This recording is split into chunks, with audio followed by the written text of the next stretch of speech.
चौबीसों तीर्थंकर भगवान की जय।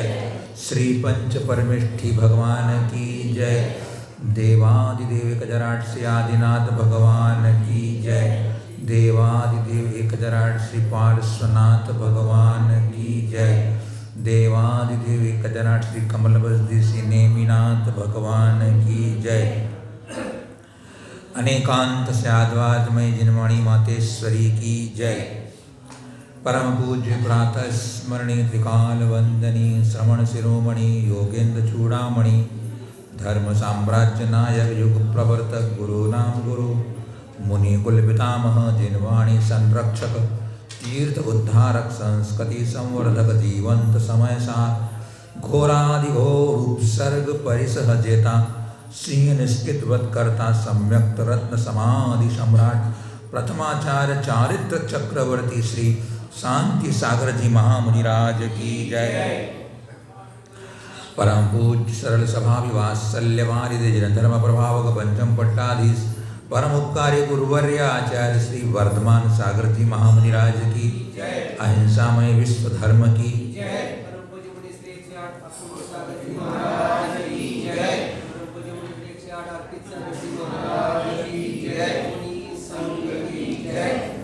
तज्जयति परम ज्योति समं समस्तैरनंत पर्यायै दर्पणतल इव सकला प्रतिफलति पदार्थ मालिका यत्र।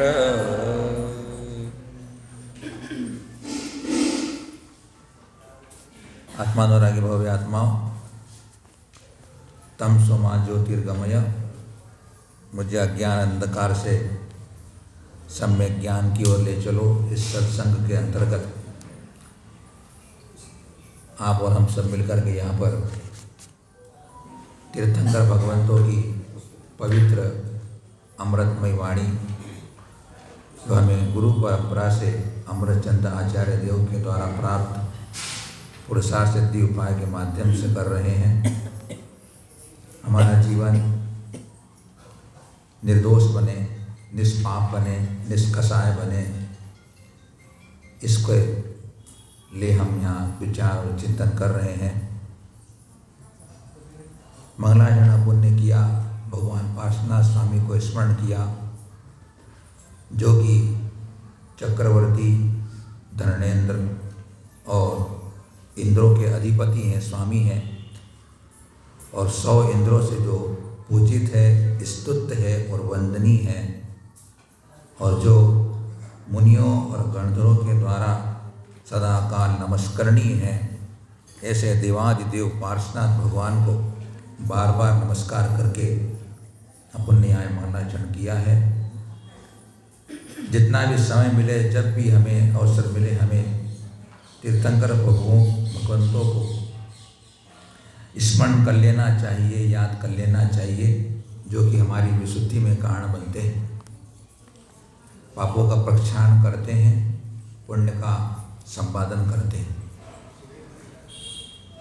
अमृतचंद आचार्य भगवंत ने हिंसा और झूठ इसका वर्णन करने के बाद आज 102 नंबर की कारिका में हमें क्या सूत्र देते हैं उस पर देखते हैं अपन। अवितीर्णस्य ग्रहणम् परिग्रहस्य प्रमत्तयोग्यादत्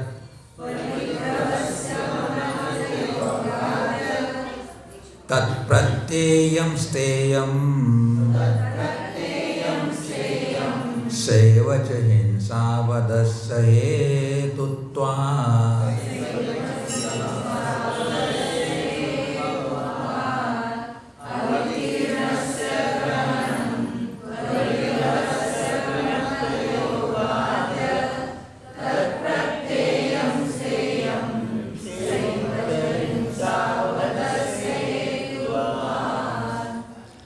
यतने जो प्रमत्त योगात प्रमाद के योग से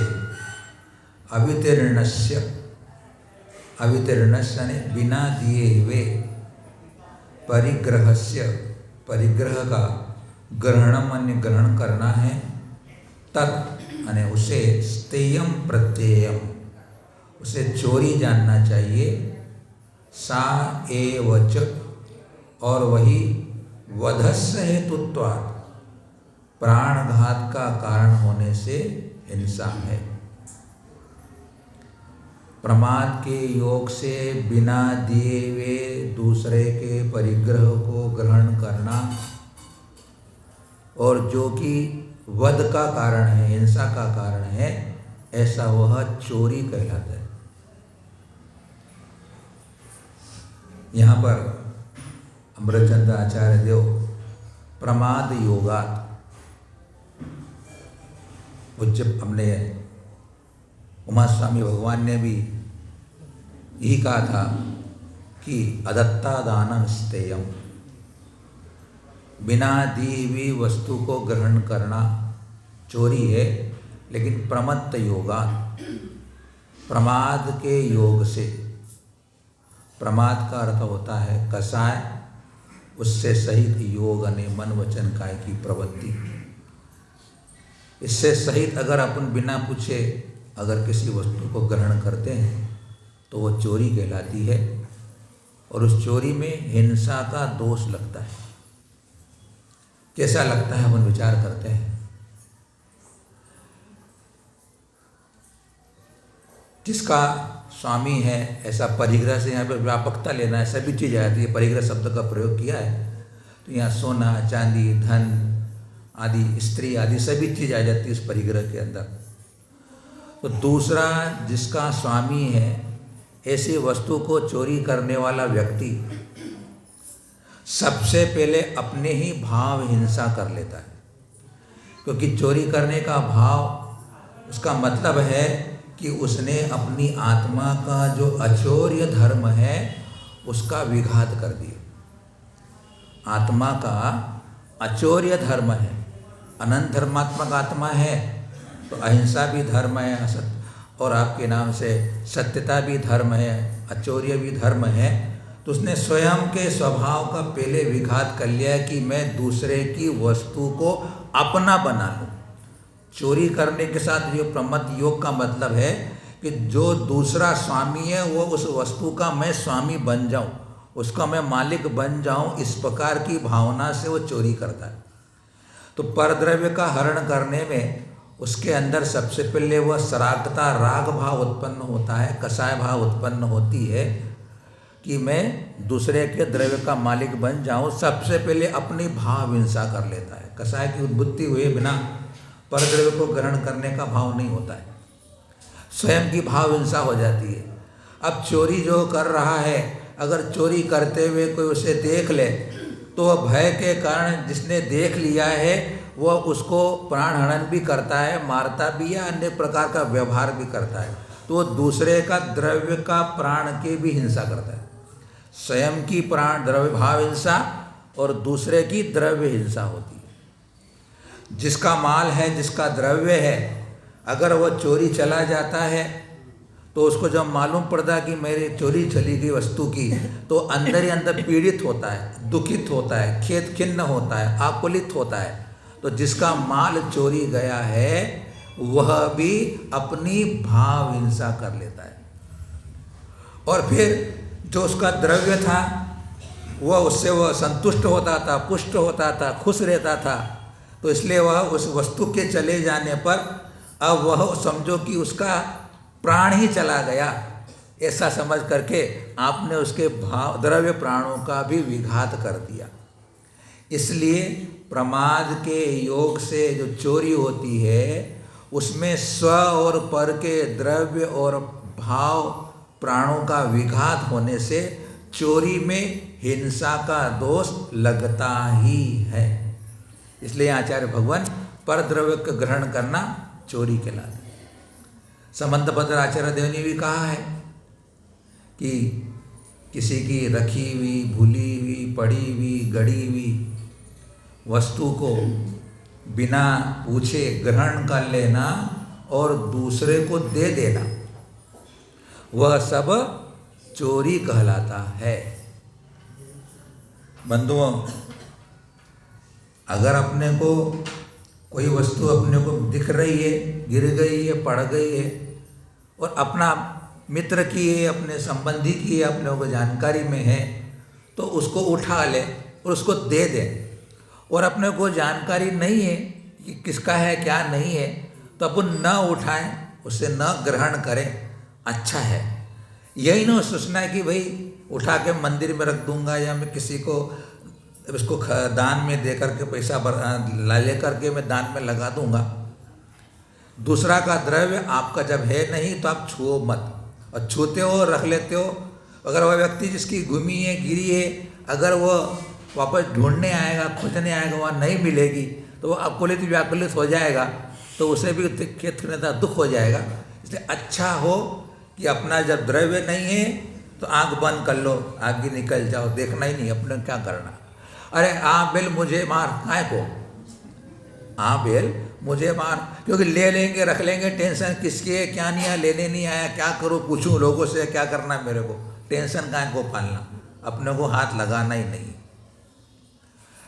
शास्त्रों में कहते हैं कि अगर जिसका पुत्र आदि मर जाते हैं और उसका कोई संबंधी वगैरह उसका मालिक नहीं हो पाता है, तो उसका जो व्रती है उस द्रव्य को ग्रहण न करे।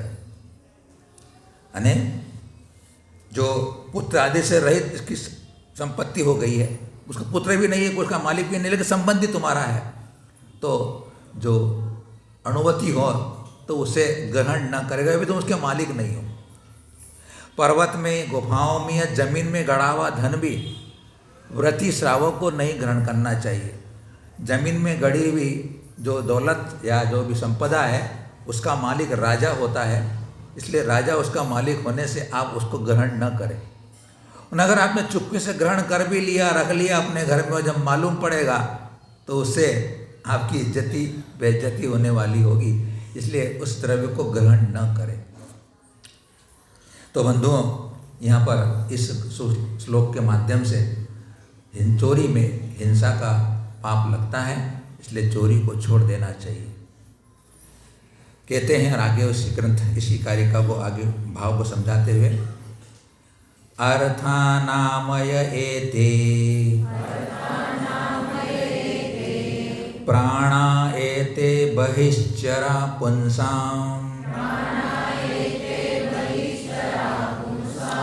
हरति स तस्य प्राणान् यो यस्य जनो हरत्यर्थान्।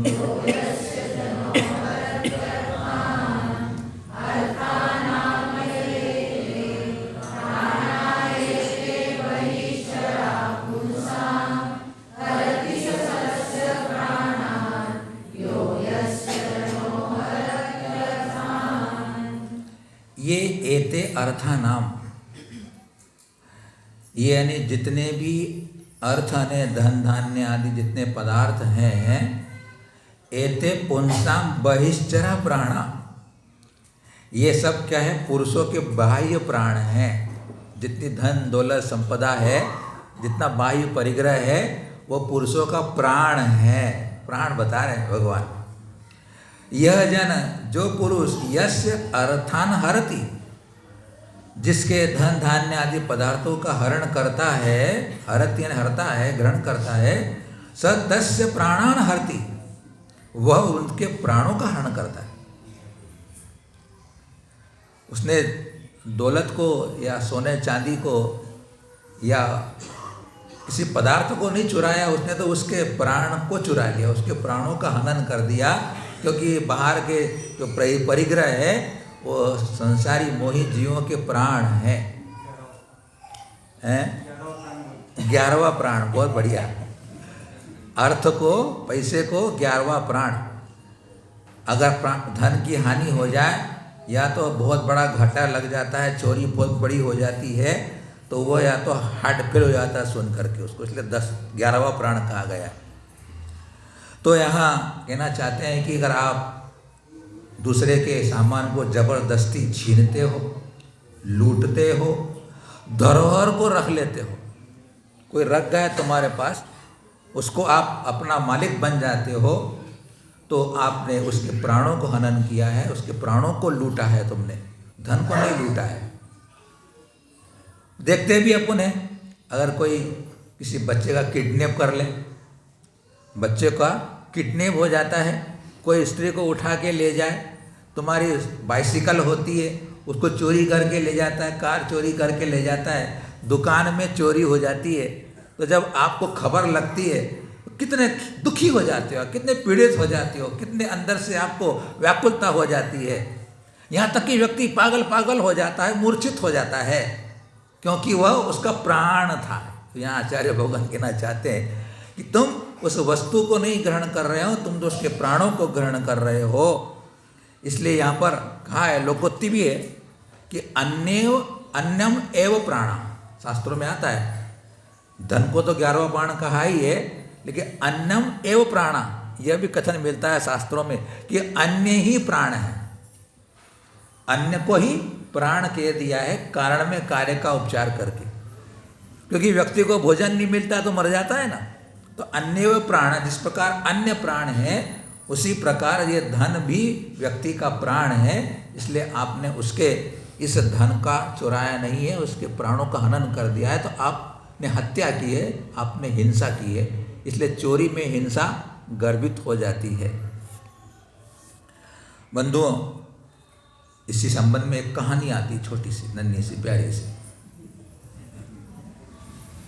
कि कैसा व्यक्ति पर द्रव्य के हरण करने पर पागल हो जाता है। कहानी बहुत पुराने ग्रंथों में ग्रंथित है, हर आचार्य ने उस कहानी को अपने ग्रंथों में स्मरण किया है। शिवकोटि आचार्य ने स्मरण किया तो बात ही अलग ही है।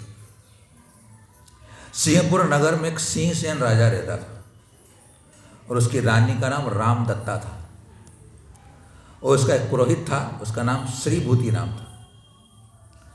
और उस नगर में एक समुद्रदत्त नाम का सेठ रहता था, अच्छा व्यापारी था, हीरे जवाहरात का काम करता था। अब उसे और धन कमाने की इच्छा उस सेठ जी को हुई, तो वो विदेश में धन कमाने के लिए जाता है, जाने की सोचता है। तो अपने पास जो बहुमूल्य हीरे होते हैं, बहुमूल्य रत्न होते हैं, 5 रत्न थे। वे 5 रत्न बहुत बहुमूल्य और एक स्पेशल क्वालिटी के थे वो। तो वहाँ पर जो श्रीभूति था वह अपने आप को सत्यवादी बोलता था कि मैं सत्यवादी हूँ, और अपने कंधे में जनेऊ रखता था और जनेऊ में कैंची रखता था। अगर मैं एक छोटा सा भी झूठ बोल दूँ तो मेरी जबान काट दूँ, बोले, इस सबको बोल करके अपने आप की बहुत महिमा बताता था। कौन? वह श्रीभूति नाम का पुरोहित। और इस कारण उसकी ख्याति हो गई और लोग उसको सत्यघोष नाम से बोलने लगे। जिसके अंदर पाप होता है और अपने एडवर्टाइजमेंट ऐसे ही करता है कि मैं ऐसा हूँ। तो उसकी ख्याति होने से उसकी बड़ी अच्छी इज्जत होने लगी। अब वो जो समुद्र सेठ थे उनने कहा सत्यघोष नाम है, कितना ईमानदार, अपने बता रहा है कि जबान काट लूँगा, साथ में कैंची लेके घूमता है, तो इसमें विश्वास कर लेना चाहिए। और मैं यात्रा करने जा रहा हूँ, अर्थात व्यापार करने के लिए, ये 5 रत्न इसके पास रख देता हूँ, जब वापस लौट के आऊँगा तो मैं इससे वापस दे देगा मुझे, इतना ईमानदार आदमी बोले। व्यापार करने चला जाता है समुद्र से सेठ, व्यापार कर लेता है, अच्छा पैसा कमा लेता है, समुद्र से बाहर वापस लौट रहा था। पहले ज़माने में समुद्र से व्यापार करने के लिए जाया करते थे विदेशों के अंदर, इतने प्लेन वगैरह की व्यवस्था नहीं थी। पुण्य क्षीण हुआ, समुद्र में तूफान आ गया, जहाज डूब गया, लेकिन थोड़ा पुण्य बाकी रह गया था। लकड़ी के सहारे से वापस किनारे लग गया वो समुद्र सेठ। पुण्य पाप का खेला है, पाप का उदय आया तो जहाँ डूब गया, पल्ले में पुण्य था तो किनारा, डूबते को किनारा सहारा मिल जाता है। लकड़ी के सहारे आ गया, वापस लौट के अपने शहर में आता है। अब खाने को फाके हो गए, सब खत्म हो गया धन जो कमा के आया था, क्या करे। उसको यह स्मृति था कि मैंने उस श्रीभूति को अपने 5 रत्न दिए, मैं उससे वापस ले लूँगा तो मेरी आजीविका चालू हो जाएगी, मेरा काम चालू हो जाएगा। उस सत्यघोष के पास हो जाता है तो पूरा मना करता है कि तुम मुझे रत्न कहाँ दे गए, मैं तुमको पहचानता ही नहीं हूँ, मैं तुमको पहचानता ही नहीं हूँ, तुम कौन हो, देखिए रत्न देखो मुझे दे गए थे भैया, झूठ बोलते हो तुम, बोले। इतना बड़ा उसने उनका फरेब करने की कोशिश की। ऐसा सुनते से उसका दिमाग खराब हो गया सेठ जी का, अरे मेरे 5 रत्न ईमानदार आदमियों को दे के गया था, ये मना कर रहा है कि मेरे पास रत्न नहीं है, तुम मुझे दे ही नहीं गए हो। माथे पे टेंशन आ गया उसको और वह पागल सा हो गया और वह नगर में चिल्लाता फिरता था कि सत्य घोष ने मेरे रत्न चुरा लिए, मेरे रत्न चुरा लिए, घूमता रहता। और जब शाम को होता तो रानी के घर के सामने वृक्ष पे जाके बैठ जाता और वहाँ जाकर के भी वही बात बोलता कि इस सत्य घोष ने मेरे रत्न चुरा लिए, रत्न चुरा लिए। 1 दिन हुआ, 2 दिन हुआ, 3 दिन हुआ, रानी के कर्णपट में सब बात जाती थी, धनु जाती थी। रानी ने सोचा कि बात क्या है, ये रोज इस बात को दोहरा रहा है, ये पागल तो नहीं है, कुछ न कुछ बात जरूर है, रहस्य पता लगाना चाहिए। रानी थी, थोड़ी चतुर भी थी, होशियार भी थी जरा, वो पता लगाया, उसे पूछा गया तो उसने सच सच बता दिया कि मेरे साथ इसने घटना घटी है और ये मुझे नहीं वापस लौटा रहा है। तो उसने क्या करा, पुरोहित को जुआ खेलने के लिए बुलाया। रानी बड़ी चतुर, क्योंकि वो तो नखर गया कि मेरे पास रत्न है ही नहीं और ये बोल रहा है कि रत्न उसके पास ही है। जुआ खेलने को बुलाया। जुआ खेलने में रानी जीतती चली गई, जीतती चली गई। उसने, पुरोहित ने अपने जनेऊ भी दांव में लगा दी। रानी तो चाह ही रही थी कि अगर ये जनेऊ उतार के मुझे दे दे तो फिर मेरा काम बन जाए, क्योंकि इसके पहले रानी ने उसे घर में पहुंचाई थी खबर उसकी पत्नी के पास कि वो जो 5 रत्न दे गया था तो सत्यघोष ने बुलाया तुम दे दो, लेकिन रानी को कह रखा था कि किसी को देना मत तूने, तो रानी ने दिए नहीं, उसकी रानी उसकी पत्नी ने दिए नहीं।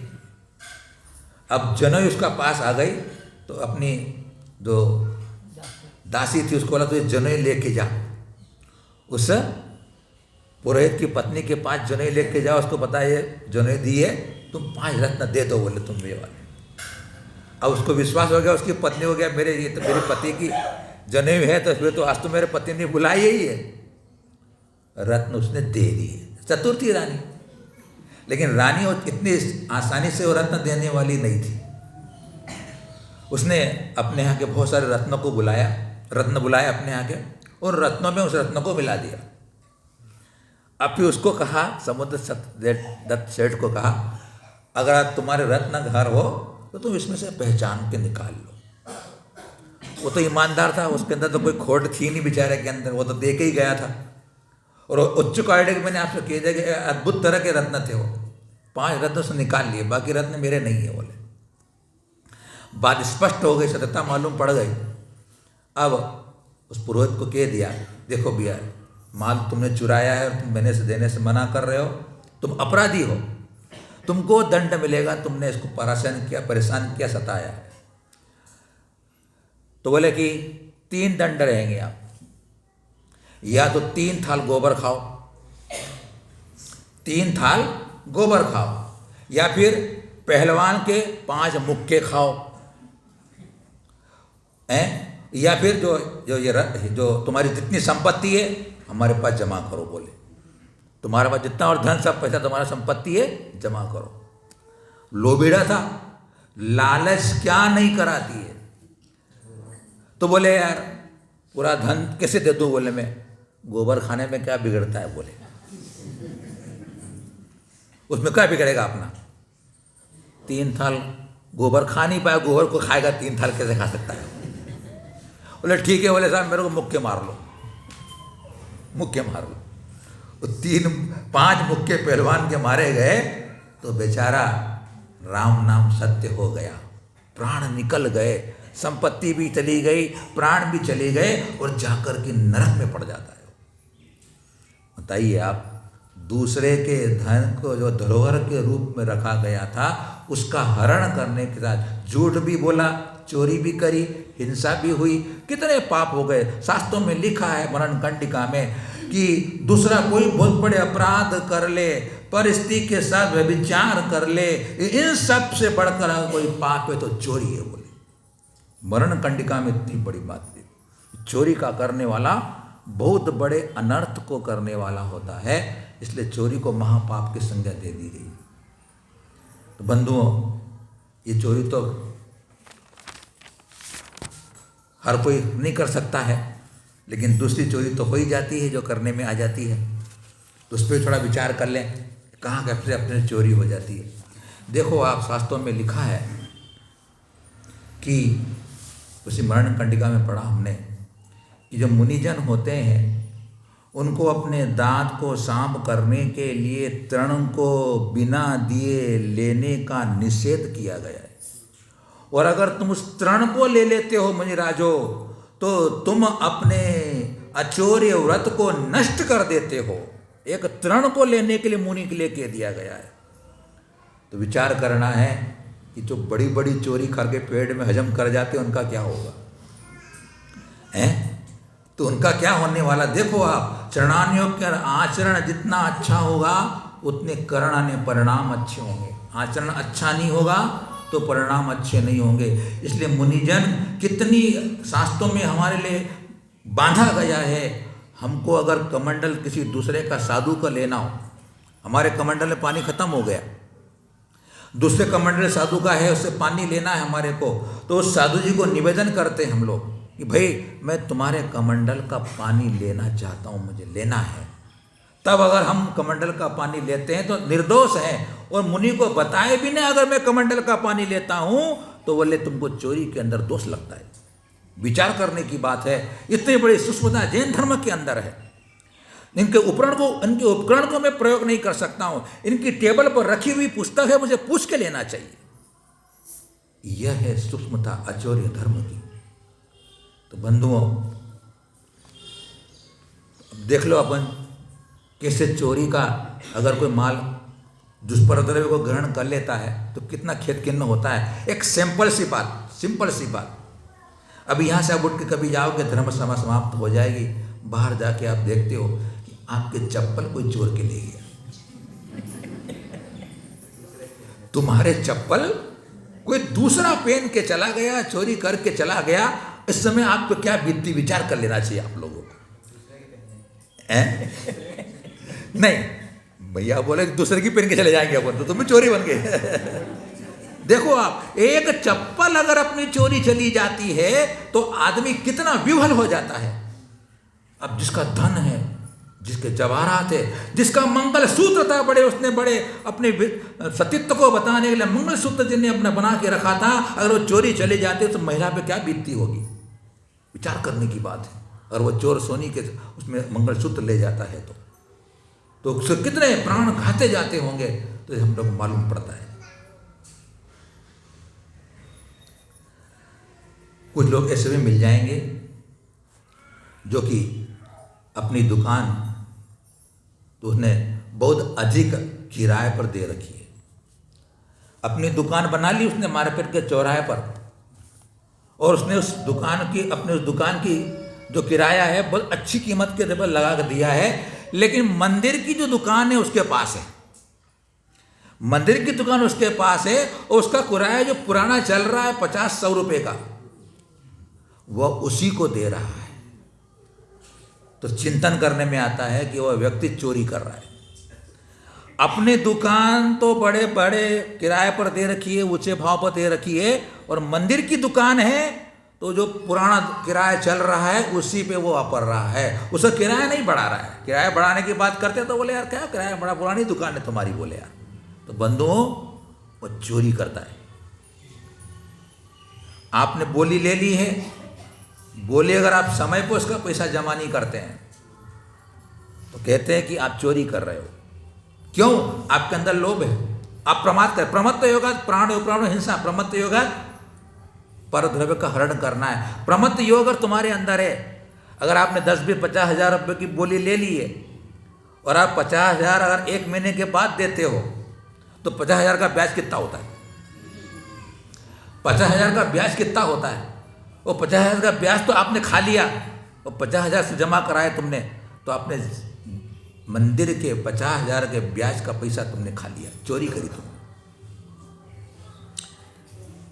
अगर हम मंदिर के द्रव्य को पूजा में उपयोग करते हैं, आपके इधर तो प्रथा नहीं, उत्तर भारत में प्रथा है, मंदिर में द्रव्य रखते हैं, मंदिर में द्रव्य रखते हैं, वो मंदिर का द्रव्य चढ़ाते हो और पूजा करते हो तो आपको पूजा का फल नहीं मिलने वाला, वहाँ चोरी कर रहे हैं।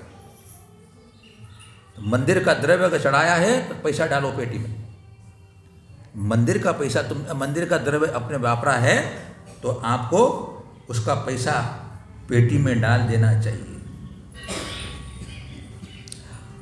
बेटा कौन सा व्यापार कर रहा है उसका भी ध्यान रखना चाहिए। अगर आपका बेटा ब्लैक मार्केटिंग का काम कर रहा है, स्मगलिंग का काम कर रहा है, ऐसे कमाई का पैसा अगर आपके पास आता है तो अपने बेटे को बोल देना कि बेटा मेरे को भूखा रख ले, मेरे को सूखी रोटी खिला दे, लेकिन चोरी का, काला बाजारी का, ब्लैक मार्केटिंग का, स्मगलिंग का, जिसमें दूसरों को बहुत दुख पहुंचा हो, ऐसा पैसा लेके मुझे मत खिलाना, तूने बोले। अगर किसी के प्राणों को दुखा करके तुमने धन इकट्ठा करके अपनी शान और शौकत दिखा दी है तो आचार्य कहते हैं कि तुम एक प्रकार की चोरी करके बहुत बड़ा पाप कमा रहे हो, बोले।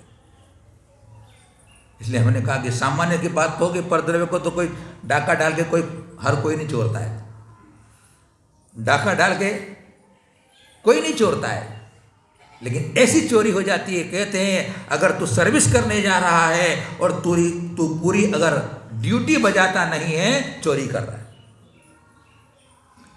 सरकार की तो चोरी कर रहा है तो खुश हो जा भले ही। कोई लोग ऐसे होते हैं, ऑफिस में जाते हैं, सिग्नेचर करके दूसरा काम करने लग जाते हैं। खुश हो लो अभी आप, जब उसका पाप फलेगा तुम्हारे को याद रखना, बहुत पछताना पड़ेगा। इसलिए चोरी बहुत बड़ा पाप कहा गया है। तो बंधुओं, ऐसे बहुत सी चीज़ें होती है जो कि अपने जीवन में चोरी के रूप में घटित हो जाती है। आचार्य फिर इसके संबंध में और अपने को बात खुलासा करते हैं। हिंसायास्ते यस्य च न व्याप्ति सुघट एव सा यस्मात्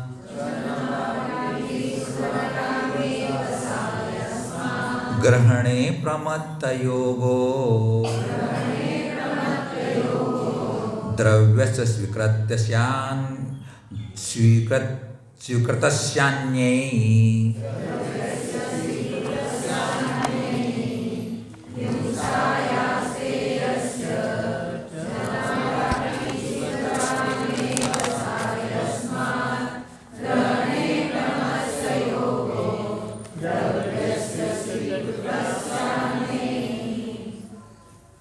अब जहाँ प्रश्न हो रहा है कि चोरी में हिंसा कैसे हो जाती है, तो इसका थोड़ा खुलासा करते हैं। हिंसाया च, हिंसा की, और स्तेयस्य, चोरी की, न अव्याप्ति, अव्याप्ति नहीं है। यस्मात्, क्योंकि अन्य स्वीकृतस्य द्रव्यस्य, दूसरों के द्वारा स्वीकार किए गए द्रव्य के ग्रहण करने में प्रमत्त योग, प्रमाद योग, सुघट एव, घटता ही है, इसलिए सा, अन्य वह हिंसा होती है।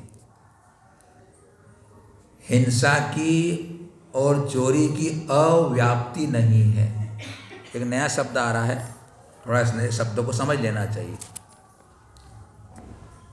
जब लक्षण बांधा जाता है तो लक्षण निर्दोष होना चाहिए, और निर्दोष लक्षण के लिए 3 बातें होती है कि वह अव्याप्ति, अतिव्याप्ति और असंभव, इन 3 दोषों से रहित होना चाहिए। जिसका लक्षण किया जाता है उसे लक्ष्य कहते हैं या साध्य कहते हैं, और जिसका लक्षण होता है अर्थात अनेक वस्तुओं में से मिली हुई वस्तु को किसी विशेष चिन्ह के द्वारा अलग करना, वह उसका लक्षण कहलाता है। तो लक्षण भी 2 प्रकार के होते हैं, एक आत्मभूत होते हैं और एक अनात्मभूत होते हैं। आत्मभूत लक्षण तो वो होते हैं जो कि उस वस्तु के अंदर तन्मय होते हैं, उसी के साथ तादात्म्य संबंध लिए होते हैं, वो आत्मभूत लक्षण होता है। जैसे कि अग्नि का लक्षण उष्णता, अग्नि का लक्षण उष्णता, उष्णता अग्नि के साथ तादात्म्य लिए हुए हैं, इसलिए वह लक्षण कहलाएगा आत्मभूत लक्षण। और एक अनात्मभूत लक्षण होता है कि जो उस वस्तु के भिन्न होता है लेकिन उसका लक्षण कहा जाता है, उसके अंदर तन्मय नहीं होता, तादात्म्य नहीं होता, बाहर संयोग को प्राप्त होता है, उसको अनात्मभूत लक्षण कहते हैं। जैसे कि ये टैक्सी वाला, तो अपने टैक्सी वाले का लक्षण बनाया है, तो वो टैक्सी वाला टैक्सी के साथ है इसलिए टैक्सी, ए टैक्सी ऐसे ही बोलते हैं अपन। ए टोपी, जिसके टोपी लगी वो टोपी, ऐसा तो टोपी को बनाकर किसी ने बनाया है तो बाहर में होता है लेकिन उसका लक्षण बांध दिया जाता है। 4 महिलाओं के बीच में अगर कोई महिला बैठी हुई है और किसी के बच्चे को बोलना हो कि बेटे देख वो चश्मे वाली जो महिला बैठी उसको बुला के लिया, बोले 4 महिलाओं में से, तो चश्मे वाली महिला को जाके बोल देगा कि वो 4 में से उसके पास चश्मा है, तो चश्मा उसका लक्षण हो गया, तो अनात्मभूत लक्षण है। अब जो लक्षण साध्य लक्ष्य में एक देश रूप से घटित होता है उसे अव्याप्ति लक्षण का दोष कहते हैं। जो लक्षण, जो लक्ष्य बनाया है अपन ने, जिसको अपन साध्य सिद्ध कर रहे हैं, उसमें अगर एक देश घटित होता है, पूर्ण रूप से घटित नहीं होता है, तो उसमें अव्याप्ति नाम का दोष आ जाता है, इसलिए वो लक्षण समीचीन नहीं होता है। उदाहरण देंगे आपको समझ में आ जाएगा। जैसे कि पशु का लक्षण सिंह बनाया मैंने, पशु का लक्षण सिंह। शिविरार्थी अभी पढ़ के आए हैं, वो इसलिए मुंडी हिला रहे हैं यहाँ पे। अभी शिविरार्थी गए थे, वहाँ पढ़ाया था अभी यहाँ पे। तो पशु का लक्षण सिंह बनाया अपन ने, तो ये लक्षण बनाया सिंह।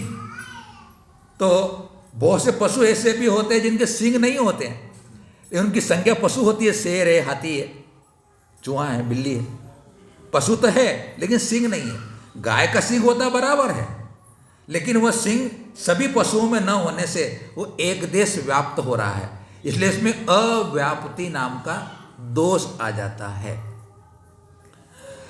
उसी प्रकार यहाँ कहना चाहते हैं कि हिंसा और चोरी, इनमें अव्याप्ति नहीं, मतलब व्याप्ति है, व्यापक बना है।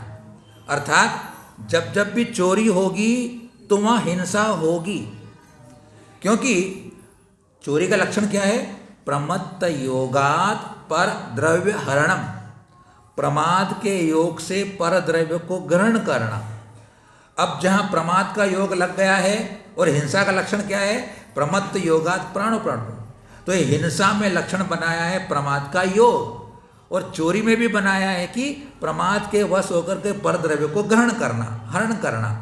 तो इसलिए इस चोरी के लक्षण में अव्याप्ति नहीं है, क्योंकि वह हिंसा में भी घटित हो रहा है। तो जहाँ जहाँ हिंसा है, जहाँ जहाँ चोरी है, वहाँ वहाँ हिंसा अवश्य होती है। इसलिए आपने परद्रव्य का हरण किया है तो चोरी करने में हिंसा ही हो रही है, इसलिए इसमें अव्याप्ति नाम का दोष नहीं है। दूसरी बात, तर्क उठ सकता है कि जो प्रमथ संयत मुनिराज होते हैं, प्रमथ संयत मुनिराज, तो बोले प्रमथ संयत मुनिराज हैं, उनके पास भी प्रमथ लगा हुआ है, प्रमाद है उनके पास, बोले तो उनके पास प्रमाद है तो उनके द्वारा भी चोरी आदि या उसमें हिंसा आदि का उनमें दोष लग जाएगा उनके अंदर। तो वहाँ पे भी तुम आपका अव्याप्ति दोष बन जाएगा तुम्हारा, वो उसमें लक्षण में लक्षण में नहीं जा रहा तुम्हारा। अप्रमत्त जो मुनि, प्रमथ संयत मुनि है, उसको आप चोरी नहीं कहते हो। आप प्रमथ जो प्रमथ विरत मुनि है, उनको चोरी नहीं होती आप कह रहे हो, तो ऐसा कहने में आपका लक्षण उसमें घटित नहीं हो रहा है। वहाँ पे भी एक देश आपका लक्षण है वह दूषित हो रहा है, क्योंकि मुनिराज तो सर्व परिग्रह के त्यागी हैं, और उनके पास जो प्रमथ है वह संजलन कषाय जन्य प्रमाद के उत्पन्न से दोष जन्य है, जबकि हिंसा आदि का जो प्रमत्त में गिना गया है वह अनंतानुबंधी, अप्रत्याख्यान और प्रत्याख्यान। इस जन्य अवरति जन्य जो प्रमाद है वह हिंसा के नाम से जाना जाता है, और उन प्रमथ संयत मुनिराजों के पास उस प्रकार का प्रमाद नहीं होता है, इसलिए उनको हिंसा का या चोरी का दोष नहीं लगता है।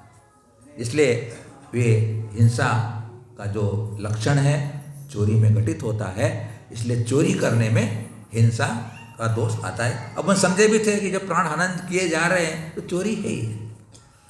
चलो, अव्याप्ति नहीं तो अतिव्याप्ति तो होती नहीं। नाति व्याप्तिश्च तयो प्रमत्त योगैक कारण विरोधात् अपि कर्मानुग्रहणे निरागाणामविद्यमानत्वात्। नीरा है वो भी, वो गलत छापा हमारे पे, वीरा वीरा होगा, है ना? तो मेरा छपा नहीं इसमें हमारे में। आप ही कर्म, आप बोलिए, शुद्ध बोलिए। आप में है हमारे?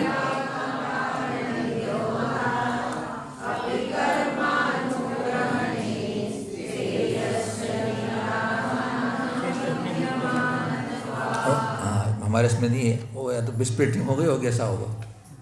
ठीक है, इसमें भी है। ले यहाँ सिद्ध ये कर रहे हैं कि इसे अव्याप्ति दोष नहीं है, चोरी में हिंसा घटित होती है, उसी पर अतिव्याप्ति दोष भी नहीं रखता इसके अंदर। किसमें? चोरी करने। कैसा बताते हैं? तो कहते हैं कि प्रमत्त योगैक कारण विरोधात्, प्रमत्त योग रूप एक कारण का विरोध होने से, यानी अभाव होने से, अपि यानी और, कर्मानुग्रहणे कर्म के ग्रहण करने में, निरागाणाम वीतरागी मुनियों के अविद्यमानत्वात् प्रमाद योग का अभाव होने से, तयो उन चोरी और हिंसा में अतिव्याप्तिश्च न, अतिव्याप्ति भी नहीं है। इसमें अर्थ भी नहीं इसका किया है। हाँ, इसमें होगा। ठीक है, वो स्टे का प्रकरण चल रहा है तो स्टे लगा भी सकते हैं, इसके अंदर नहीं लिखा क्योंकि पाठ भेद हो सकता है।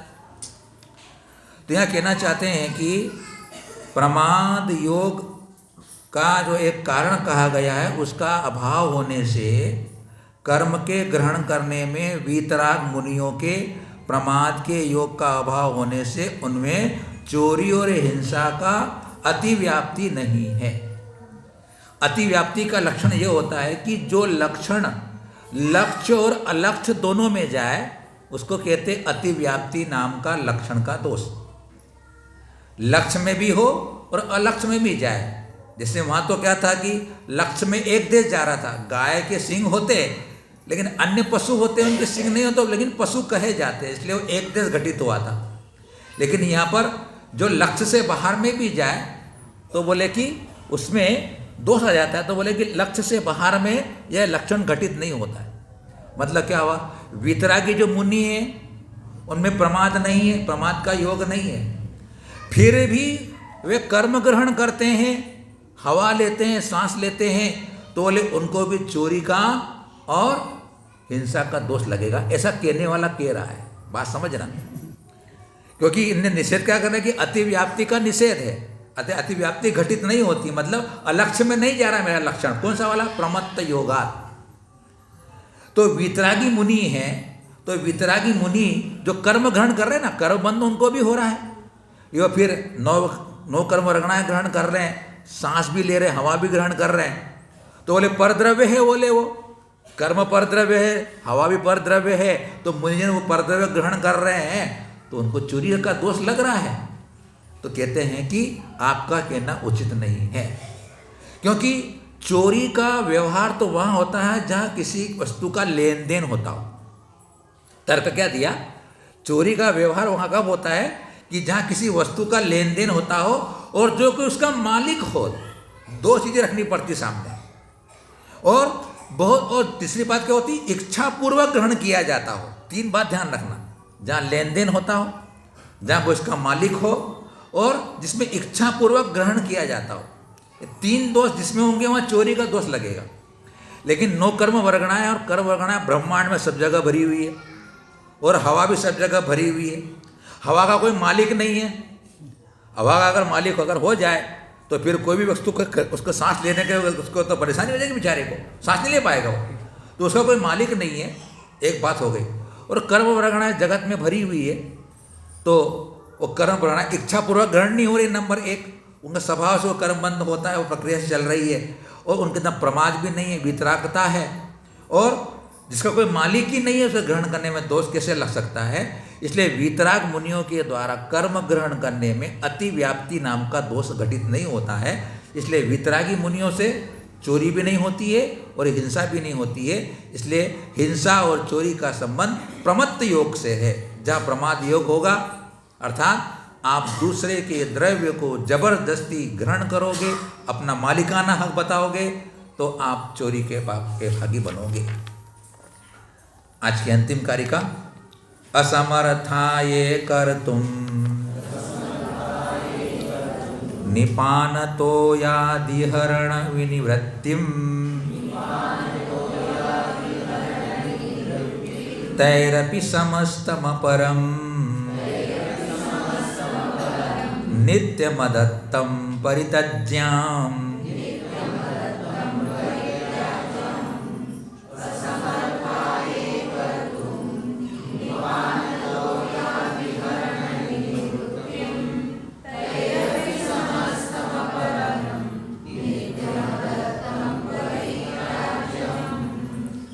जो लोग, ये यानी जो लोग निपान तोयादिहरण विनिवृत्तिम,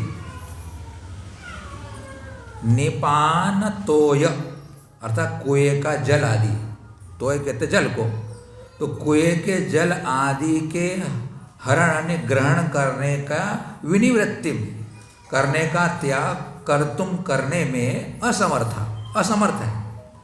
कुएं का जल है, मिट्टी है जो कि दूसरे के पास है, उसका भी अगर त्याग करने में वे असमर्थ हैं, तई अपि उन पुरुषों के द्वारा भी अपरम समस्तम अदत्तम, अन्य समस्त बिना दी हुई वस्तुओं को नित्यम सदा परित्यज्यम छोड़ देना चाहिए। चढ़ाला में आया है कि जल मृतिका बिन और नहीं कछु गहे अदत्ता। व्रती शावक की चर्चा चल रही है। यहाँ कहना चाहते हैं कि तुम जो कुएं का जल है, मिट्टी आदि है, जो कि सब लोग उसका उपयोग करते हैं, तो वहाँ पे तुमको पूछने की ज़रूरत नहीं है। लेकिन किसी घर में कुआं है और वो कुआं अगर है और वहाँ अगर तुम बिना पूछे भी अगर वहाँ लेने का अगर आप भाव कर लेते हो, तो उसको छोड़ करके, बिना पूछे वहाँ का पानी लेकर के छोड़ करके, उसको त्याग करने के बिना, उसको त्याग मत करो। आप श्रावक को कह रहे हैं उसको छोड़ करके दूसरा सब चोरी करने का त्याग करो। एक तो जो सामूहिक चीज ऐसी है कुआं आदि, सामूहिक कुएं का ले सकते हैं। हाँ। किसी का बाउंड्री लगी है, ताला लगा हुआ है, तो उसके यहाँ से नहीं ला सकते। उसे पूछ के लेंगे। हाँ। और कदाचित अगर तुम्हें ले भी लो तो उसमें इतना दोष नहीं लिखा है, ऐसा भी है। कदाचित कोई पानी कोई उसमें उसको घटता नहीं है। अगर उसका पानी तुम बिना पूछे ले भी लोगे तो घटता नहीं। श्रावक के लिए, पर साधु के लिए श्रावक नहीं सकता। अगर साधु को तो ये भी कह दिया है कि जंगल में चले गए हैं, पानी खत्म हो गया है, झरना बह रहा है, वहाँ कोई देने वाला मालिक नहीं है, तो इतना कहा गया है कि तुम्हारा काम निकाल लो और खाली कर दो कमंडल, तो आपको दोष नहीं लगेगा। वो कमंडल पानी भर के ले गए तो दोष हो गया।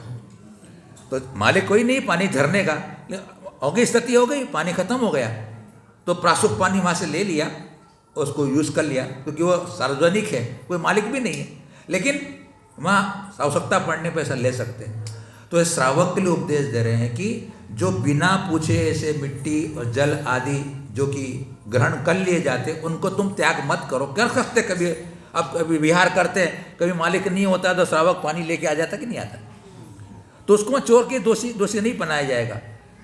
तो ऐसे वस्तुओं को अगर तुम त्याग नहीं कर सकते हो। इसके अलावा दूसरा जो चोरी का वर्णन अपने पढ़ रहे हैं, अपन जितनी चोरी का अपन, किसी का धन हरण करना है, किसी के यहाँ चोरी करके डाका डालना है, या भी मैंने आपको सेल टैक्स इनकम टैक्स की बात नहीं करी मैंने आपसे अभी,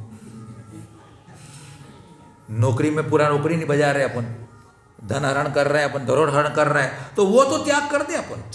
जो सरासर चोरी सरकार से चोरी कह रही है, अणुवती के लिए कहा गया सरकार और पंचायत जिस काम के लिए आपको दंड देती है, व्रती शावक को उनका त्याग कर देना चाहिए। अणुवती को उसका त्याग कर देना। जिस बात से सरकार आपको दंड दे रही है, वे सब पाप आपके लिए त्याज्य होते हैं। और जो आपकी आजीविका चलाने के लिए, घर गृहस्थी में भोग के लिए होते हैं, उन चीज़ों के अगर आपकी किसी प्रकार की, अब उस दिन कल चर्चा कर ली थी, आटे में नमक समाए, आटे में नमक समाए, क्योंकि घसटिया भी आप लोगों को, फिर भी हे बुद्धि होना चाहिए, ये भी छूटे भगवान मेरे से, इस प्रकार का पाप भी मेरे से छूट जाए। तो इस प्रकार से यहाँ 5 श्लोकों के माध्यम से बहुत विस्तार से यहाँ अचौर्य वध का वर्णन किया है। देखो आप, बच्चों को चोरी करना अपन सिखाते हैं, बच्चे को चोरी करना अपन सिखाते हैं। अपना पति सर्विस करके आया है, दुकान से आया है, अपने पैंट शर्ट उतार करके टांग दिए, अब उसकी पत्नी उस जेब में पैसे रहते हैं निकाल रही है, और निकालते बच्चे ने देख लिया, बच्चे ने देख लिया, तो वो देख करके बच्चा सोचता है कि ऐसा अपन कर सकते हैं, मेरी मम्मी निकाल रही है पैसा, तो उसके मन भी आएगा कि बच्चे क्या होते हैं, सिखाने से नहीं सीखते, दिखाने से सीखते। बच्चे बताने से नहीं सीखते, सिखाने से या देखने से सीखते। हमारे बच्चों को लेके आते माँ बाप, नमोस तू कर, मोनी ठोक, ना कर, मुड़ा ठोक, वो खुद नहीं कर रहा, खड़ा खड़ा है बोले आदमी। हम कहते भैया तुम करके दिखाओ तो वो दिखाएगा, और हमको अनुभव है जब उसके माँ बाप करते हैं तो बच्चा भी फिर वो बराबर बाकायदा करता है। तो बच्चे देख करके सीखते हैं, मेरे कहने का मतलब ये है। और फिर जबरदस्ती अपने को सिखाते हैं तो नहीं सीखता है बच्चा। तो माँ को देख लिया बच्चे ने चोरी करते हुए, अब बच्चे के मन में आया अपने पास टॉफी खाना 5 स्टार, बोले 5 स्टार टॉफी खाना है, पैसा नहीं है, क्या करें, पैसे का इंतजाम तो अपने देख लिया कैसा हो सकता है। बोले पापा आए, पर्स देख लिया, पर्स रखा हुआ है, निकाल लिया पैसा बच्चे ने। तो हम ऐसे ही अपने बच्चों को झूठ बोलना, अपने बच्चों को चोरी करना सिखाते हैं। झूठ बोलने की बात तो कर ली थी महाराज ने एक दिन, कि बाथरूम में से मम्मी कह रहे हैं कि यहाँ पर मम्मी नहीं है। बाथरूम में से फिर फोन आया, फोन उठा लिया बच्चे ने, तो मम्मी ने पूछा किसका फ़ोन है, अरे उसका फ़ोन है, अरे बोल दे मम्मी नहीं घर पे, बोले। तो बच्चों को झूठ बोलना अपन सिखाते हैं, चोरी करना अपन सिखाते हैं, हिंसा करना अपन सिखाते हैं। अपना जीवन चरित्र अच्छा होगा, अपना सदाचार बढ़िया होगा, तो घर का बच्चों का वातावरण भी अच्छे से होगा। इसलिए हमें चोरी को, जो हमारे लिए त्याज्य है, उसको आज संकल्प करें कि मैं उन सब चोरी का त्याग करूं, और जो चोरी का त्याग नहीं कर सकता हूं उसके प्रति उपेक्षा बुद्धि रखते हुए भावना करें कि भगवान ये भी मेरे से बहुत शीघ्र छूटे, और मैं महाव्रतों को धारण करके पूर्ण अचौर्यवत का पालन करूं, ऐसी भावना करें। आप सबके लिए शुभकामनाएं, शुभ आशीर्वाद है। आप इसी तरह मोक्ष मार्ग में बढ़ते रहें। सबको क्षमा, सबसे